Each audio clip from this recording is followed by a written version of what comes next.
చాలామందికి mutual fund గురించి చాలా రకాల అపోహలు అయితే ఉంటాయి. చాలామందికి ఉన్నటువంటి కామన్ మిత్స్ గురించి ఇప్పుడు మనం డిస్కస్ చేద్దాం. చాలామంది మ్యూచువల్ ఫండ్లో ఇన్వెస్ట్ చేయాలంటే ఎక్కువ అమౌంట్ అవసరం అవుతుంది అనేటువంటి విషయం గురించి ఆలోచిస్తూ ఉంటారు.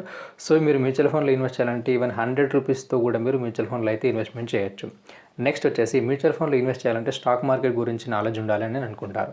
సో అది రాంగ్. మీరు మ్యూచువల్ ఫండ్లో ఇన్వెస్ట్ చేయాలనుకుంటే డైరెక్ట్ మీ దగ్గర ఉన్నటువంటి అమౌంట్ని మ్యూచువల్ ఫండ్లో ఇన్వెస్ట్ చేయొచ్చు. ఇక్కడ స్టాక్ మార్కెట్ గురించి తెలుసుకోవాల్సినటువంటి అవసరం లేదు.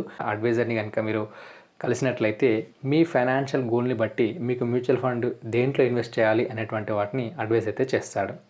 నెక్స్ట్ వచ్చేసి మ్యూచువల్ ఫండ్లో ఇన్వెస్ట్ చేస్తే లాసెస్ వస్తాయి అని అనుకుంటారు. సో ఇక్కడ మనకు గోల్ బేస్డ్గా ఇన్వెస్ట్ చేసినట్లయితే లాంగ్ టర్మ్లో ఇన్వెస్ట్ చేసినట్లయితే ఖచ్చితంగా మంచి రిటర్న్స్ వచ్చేటువంటి ఛాన్స్ అయితే ఉంటుంది.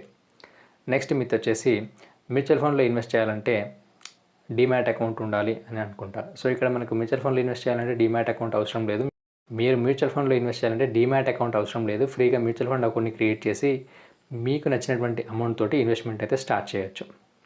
నెక్స్ట్ మిత్ వచ్చేసి మ్యూచువల్ ఫండ్లో ఇన్వెస్ట్మెంట్ చేస్తే మనం ఇన్వెస్ట్ చేసినటువంటి అమౌంట్ సెక్యూరిటీ అని అంటారు.